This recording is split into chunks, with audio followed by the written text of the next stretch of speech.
नमस्कार बंधुरा welcome to प्रियार रान्नाघर। नतून एक रेसिपि देखार जोन्नो सबाइके स्वागत। आज के तोमादेर साथे शेयर करब गाटी कचु दिए माछेर झोलेर तरकारी बा कचुरमुखी दिए माछेर झोलेर तरकारी एकदम ग्राम्य स्टाइले करे देखाबो। तो चलुन रेसिपिटी देखे निई। एखाने आमी कयेकटी गाटी कचु निये नियेछि आर नियेछि दुटो आलू। एबार गाटी कचु आर आलूटाके खूब सुंदरभावे केटे नियेछि। देखुन एइभावे एकटु लम्बा लम्बा करे केटे निते होबे। এইবার এই গাটি কচু আর আলুগুলোকে কড়াইতে দিয়ে দিয়েছি সেদ্ধ হওয়ার জন্য। তার আগে কিন্তু খুব ভালো করে ধুয়ে নিয়েছি।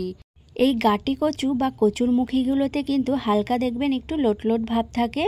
এইভাবে যদি একটু হালকা সেদ্ধ করে নেন তাহলে সেই লোটলোট ভাবটা কিন্তু একদমই চলে যায়। তো দেখুন এভাবে হালকা আমি সেদ্ধ করে নিয়েছি। এবার তুলে নিচ্ছি। এইদিকে আমি মাছগুলোকে লবণ আর হলুদ দিয়ে মাখিয়ে রেখেছি। কড়াইতে এবার দিয়ে দিচ্ছি কিছুটা তেল। তেলটা খুব ভালোভাবে গরম হয়ে গেছে। এবার মাছগুলো আমি ভেজে নিচ্ছি। মাছগুলোর একদিকটা হয়ে গেছে, এবার উল্টে দিচ্ছি মাছগুলো। তো মাছগুলো ভাজা হয়ে গেছে, এবার তুলে নিচ্ছি। এইবার ওই একই তেলেই কেটে রাখা গাটি কচুগুলো আমি ভেজে নিচ্ছি হালকাভাবে। সামান্য একটু লবণ আর সামান্য একটু হলুদ দিয়ে ভালো করে ভেজে নেব। ভাজা হয়ে গেছে, এবার তুলে নিচ্ছি। এইবার আলুগুলো ভেজে নেব হালকা করে। তো আলুগুলো ভাজা হয়ে গেছে, আলুগুলো তুলে নিচ্ছি। এবার কড়াইতে আর একটু পরিমাণে তেল দিয়ে দিয়েছি আর ফোড়নে দিয়ে দিয়েছি গোটা জিরে আর একটা তেজপাতা, আর দিয়ে দিচ্ছি একটা ছোট করে কেটে রাখা পেঁয়াজ কুচি। এইবার দিয়ে দিচ্ছি হাফ চামচ আদা বাটা আর দিয়ে দিচ্ছি কিছুটা রসুন বাটা। এবার ভালো করে নেড়ে চেড়ে একটু আদার কাঁচা গন্ধটা চলে যাওয়া পর্যন্ত ভেজে নেব। এবার দিয়ে দিচ্ছি মাঝারি সাইজের একটা টমেটো কুচি। এবার একে একে মশলাগুলো আমি দিয়ে দেব। প্রথমে দিয়ে দিয়েছি স্বাদ মতো লবণ, দিয়ে দিয়েছি হলুদ গুঁড়ো, আর দিয়েছি জিরে গুঁড়ো, ঝাল লঙ্কার গুঁড়ো আর কাশ্মীরি লঙ্কার গুঁড়ো, আর দিয়ে দিচ্ছি সামান্য পরিমাণে জল যাতে মশলাটা পুড়ে না যায়।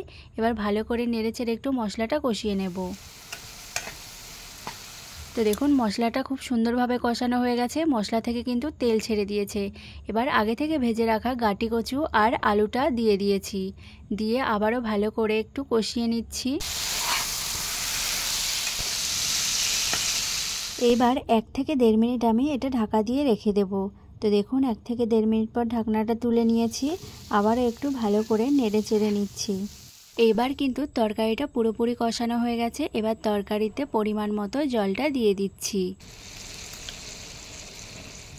এইবার তরকারিটা ঢেকে দিচ্ছি ঝোলটা ফুটে ওঠা পর্যন্ত। তো দেখুন এখানে কিন্তু ঝোলটা ফুটে গেছে। এবার আগে থেকে ভেজে রাখা মাছগুলো আমি দিয়ে দিচ্ছি ঝোলের মধ্যে। মাছগুলো দিয়ে আবারও আমি 5 মিনিট ঢেকে রেখে দেব। তো দেখুন তরকারিটা কিন্তু প্রায় হয়ে গেছে। এইবার দিয়ে দিচ্ছি কিছুটা ধনেপাতা কুচি। ধনেপাতা কুচি দিয়ে তরকারিটা একটু নেড়ে চেড়ে একটু ফুটিয়ে নিয়েই নামিয়ে নেব তরকারিটা। এইভাবে একবার গাটি কচু বা কচুরমুখির তরকারিটা রান্না করে খেয়ে দেখবেন মাছ দিয়ে, খেতে দারুণ লাগবে। একদম গ্রাম্য স্টাইলের মাছের পাতলা ঝোল। তো রেসিপিটি কেমন হয়েছে কমেন্ট করে জানাবেন, আর যদি ভিডিওটি ভালো লাগে থাকে চ্যানেলটি অবশ্যই সাবস্ক্রাইব করে দেবেন।